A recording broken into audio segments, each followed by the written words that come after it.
What's good, YouTube? This is your boy Charles, the face of trade tables, and I am here with a brand new Fire King deck profile. I actually, as you saw the title or the thumbnail, went undefeated with this at locals, and this deck is, whew, this deck is insane. I honestly believe that a lot of people are sleeping and unsure on how to properly play this deck. Um, I just to give you an idea, I did not just play just random bad decks. I was actually the only one playing the Fire King deck at my locals that day, so I didn't have any mirror matches, but I did play against some meta decks. All right, just to give you a quick rundown. Round one, I played against it was a Branded Chimera. I won that 2-1. Round two, Rescue Ace, got that 2-1. Round three, I played against a Kaiju Control deck. I won that 2-0. Then round four, I played against Dragon Link. Only match that I got a draw. He burned me in time game two after a long, like 25, 30-minute game one. I ended up grinding him out. This deck actually completely outpaced and kept up with Dragon Link's grind game. And then round five, because it was 5 rounds, I played against Live Twin Sprite. And I won that one 2-0. All right. So I'm telling you right now, guys, do not sleep on this deck. All you people who are fans of Fire Kings, you should check this particular list out. I honestly believe this is probably the best way to play the deck as of right now. Until Phantom Nightmare comes out, then obviously there's going to be some changes. But this is a strong deck. Do not sleep on it. It is definitely worth playing. I even think it has the potential of being a decent regional level contender deck, not just local. So without further ado, we're going to go ahead and get into the deck profile. We have the main deck, extra deck, and side deck. All right, we're going to start off with the main deck. So we're going to try and explain things as quickly as possible so that it's not too long of a deck profile. Anybody who's also a fan of the Fire Kings should know what most of these decks do, but we're going to a quick rundown of each card as much as possible. So we played 3 Garunics. This is the new boss monster, one of the best cards of the deck. We play 3 because there is a setup that you can play in this deck to turn Kieran into a hand trap. I'll show you here in just a second, but this card, when it's summoned, it pops 1 from hand, field, or deck, allowing you to just pop a Fire King from the deck, which is the most important reason why we play this card. We want to see it no matter what. Pop 1 from the deck to, trigger other Fire King card effects. But when a fire monster is destroyed, and a fire monster, not a Fire King, a fire monster, it has to be an original fire monster, is destroyed, this guy summons itself. So that's huge important. We do play 3 High Avatar Kieran. This card is a quick effect. Destroy 1 on field or in hand. Fire monster on field in hand. Summon itself. And then when it itself is destroyed, it'll summon 1 from the graveyard and non-target pop a card on the board. All right? That's the huge important part. The reason why we can make this into a hand trap going second is we play 1 Fire King Avatar Yaksha. This card right here, when it's destroyed, will pop a card on the field. So if you're holding, say you're holding 3 fire monsters, 2 of them being Garunix and High Kieran, High Avatar Kieran, you use the High Avatar Kieran to pop 1 fire monster in your hand. You summon it, then you summon the Garunix. The Garunix can then pop this out of the deck, and then you can trigger this to pop the Kieran. Also, same thing where if you open these 2, you can pop this from your hand, summon the Kieran, and then trigger this effect to pop the Kieran, and then Kieran will trigger the effect to summon this and pop a card. So this card right here turns Kieran into a hand trap. All right. So keep that in mind. All right. So that's it for those 3. We did play 3 Ponics. Everybody knows that this card right here is your starter.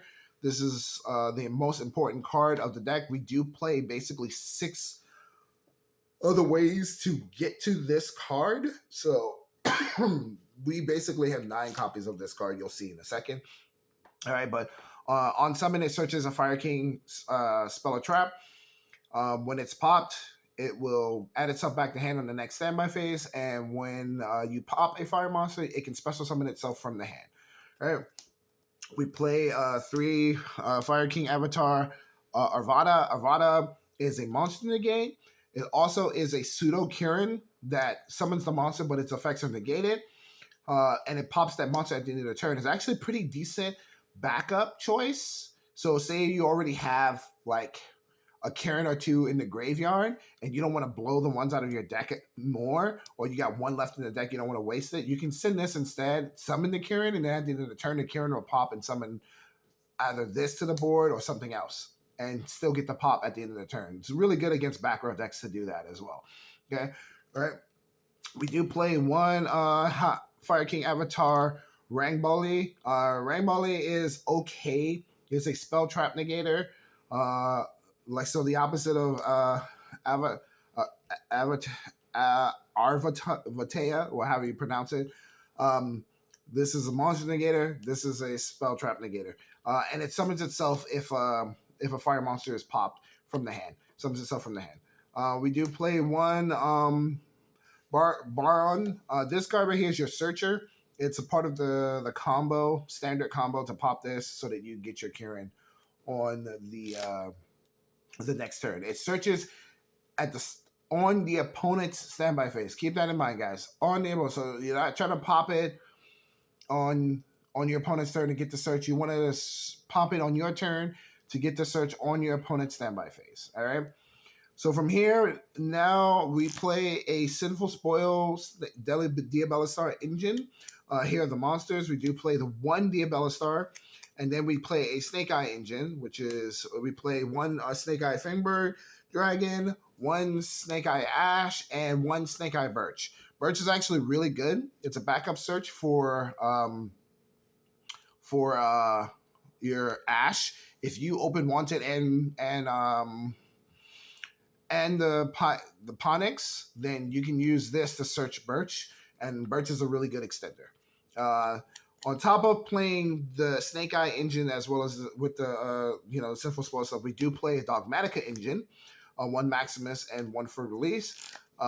Maximus is insane in this deck, so I absolutely suggest you guys play this. Like, if you already have the Sinful Spoil, play the Dogmatica engine, then the Deer Servant engine with it. It's really good. It increases consistency and makes it so that you do not just insta lose to Ash in any way at all. If you open one of each of those cards or multiples or whatever, allows you to play through a lot of nonsense, a lot of singular hand traps that are well timed in certain places. Like you get to play a lot more. So I suggest playing both engines. Last monster of the deck, 3 Ash Blossom. This card is both a hand trap as well as an engine requirement card. It's a fire monster, so it works as an engine card. All right, on to spells and traps. We play 3 Fire King Sanctuary. This card is basically the best spell in the deck. It protects your Fire King Island from being destroyed. Only destroyed, unfortunately, not targeted or whatever, just cannot be destroyed. You can destroy a fire monster to prevent its destruction. Super solid. It puts Fire King Island out for you right away, straight from the deck into the field zone, and allows you to Quicken Seed on your opponent's turn if they special summon. Really, really good. Then we also play 2 Fire King Island. I think 2 is fine. You don't need to play 3. We play 3 Sanctuary because it's just helps that if you open this card, allowing you to immediately play instead of playing into draw by searching it. So I absolutely think playing 3 of that is important. From there, we play 3 Nadir Servant. We all know what Nadir Servant does. It is a starter actually for the deck. And then we also play 3 Wanted Simple Spoils, also a starter for the deck, as well as the 1 Snake Eye. Okay. From there, 1-ofs. We do play the 1-of new spell card, the Fire King Skyburn. This card is really good. I don't really like the fact that it targets, but it does come up, and actually, if you use it at the right time, you can completely blow out boards. So it's a really solid card. We play 1 Triple Tactics Talent, 1 Call by the Grave. I think these are fine at 1. Obviously, I feel like you absolutely need to play Call by. I don't think talents need to be played at more than one. It does come up when it comes up. It's situational in certain situations. Like I ultimately being ashed, as long as they don't have draw, is like your best bet. Allow you to draw two, because sometimes drawing two literally just will turn the hand completely around, allows you to play. Looking at your opponent's hand with this deck is kind of meh. Um, and the taking control is really not that important because you want fire monsters on your board. You do not want anything else. So this card, the draw two, is probably the highly important thing. That's why I only play one. And then 3 imperms. So only 6 hand traps, 42 card main. Deck played extremely well. We're gonna go ahead and go with the extra deck now. All right. So some people are gonna hate, some people won't. But I only play one Garunix Eternity Fire King guy DXC. I only play one because I actually do not shoot to set this up turn 1 unless my hand says so. There's a way to do 4 interruptions without having this card as one of them in this deck. So I almost never set this up turn 1 unless my hand absolutely says to do so, like I have to play in the Dear Servant setup or whatever. I do not set up this turn 1. If I open Wanted, I'm going for the other combo, which does 4 interruptions. The combo for this by itself, if it's just Ponyx or the Dear Servant setup, is only 2 interruptions. So typically, you're not going to use this a lot, and if you do use it, you should be winning the game. Like, to be completely honest, if you played right, you should be winning the game. All right. From there, we play also 1 Typhon. This card is actually really insane going second in this deck. Once you basically get to the point where you can summon Garunix, if you're able to get summon Garunix, you can use the Garunix to summon this, and then bounce another card off the board, and excuse me, and then put the Garunix in the grave, which is huge, super huge. This card is really, really strong in this deck. All right. Otherwise, also the other thing is while this is on the field on your opponent's turn, you can still do your interactions because Garunix is only 2,800, and then your Kieran's only 2,400, so you can do all of your combos on your opponent's turn, and this can sit on the board, preventing them from doing other crap and summoning big bodies. So this is really, really solid. These next 5 cards were my Nadir Servant target. So 1 Intis, 1 Titanic Clad, 1 Garua, 1 Golden Cloud Beast, and then 1 Shireg. Shireg is your searcher for Ponyx. So like almost every single time you Nadir Servant, you're usually trying to send this so that you can grab the Ponyx. A lot of people are like, oh, send this, draw 1 card. No, I usually always send this first, immediately setting myself up to grab the Ponyx right away so that I can at least have it in my hand. Just in case I'm holding the Kirin or anything else, allow me to continue pushing through. This is what I send first off of the Dear Servant.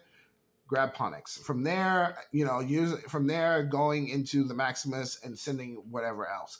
Also, this card, Intis, comes in clutch. Sometimes you can use this to send and pop on turn 1 your own cards and trigger effects. So this card is insane. This is your searcher for your Fer-de-Lis. Draw 1, and then this is the out cards that cannot be destroyed. All right. On to the Link monsters. 2 Link 1s, Anima and Link Karibo. We play Link 2s, IP, SP, and for Fire Link 2s, we play Hita and Sunlight Wolf. I think these are all standard for the deck. I legitimately think that, like, I'm going to tell you guys right now, I have legitimately used my entire extra deck the whole tournament. No, not a single card in the extra deck did not come up in use. Excuse me. We play 1 Heat Soul. This is the only Link 3 we play.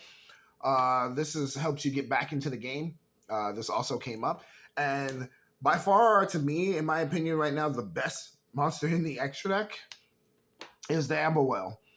The Amber Well, this card allows you to do so much on your opponent's turn. When you in your turn, if you do the full combo, right, and this combo is really nice. So just so you guys know, if you want to see the combo, please like, subscribe. We can get 50 likes on this video. I'm for sure doing a combo video. I will do a combo video. We can get 50 likes on this video, guys.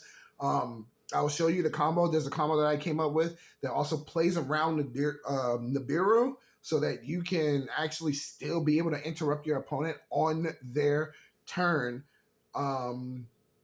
with like at least 2 interruptions. So I 100% believe that this is the best card in the extra deck. You pop this, you allow you to bring back, SIP, SP.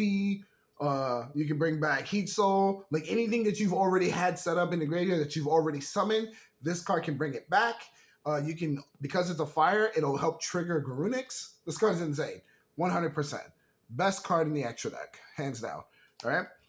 A quick rundown of the sideboard. I'm kind of mad about it, but it helped out for the day, so it may make some changes to it. But we played 3 cross-out designator. Of course, we want to be able to deal with the Ash, the Drolls. We don't stress that much about Nib, but Ash and Droll for sure is a big problem. You can dodge Veilers, you can dodge Imperms, but yeah, Ash and Droll, huge. So this is why we play this. We played some back row hate cards. Lightning Storm might come out. I might just keep these 2. But I might maybe try and put a time card in, like a volcanic scatter shot or something. I don't know, but something else. And then we played 3 Ultimate Slayer. This card was huge. I actually sacked a couple wins with this card. This card is insane. I definitely suggest you play, especially if you're playing this deck, because the Deer Servant package is really good. And so playing this card is a huge help as well. And then for the extra hand traps, we play 3 Droll, 3 Nib. I'm probably going to swap a Nib out for a Kurikara because Kurikara is searchable in this deck. It's a level 1 fire. And then, I don't know, I might make, like I said, a couple other changes, like put a time card in because I did get a draw.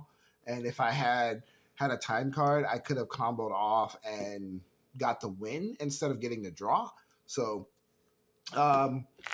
otherwise, this is the deck, guys. I hope you guys enjoyed it. If you want to see a combo video, please hit me up with those likes. Like I said, we get 50 likes, just 50 likes. I will for sure do a combo video and have it up before the weekend is out.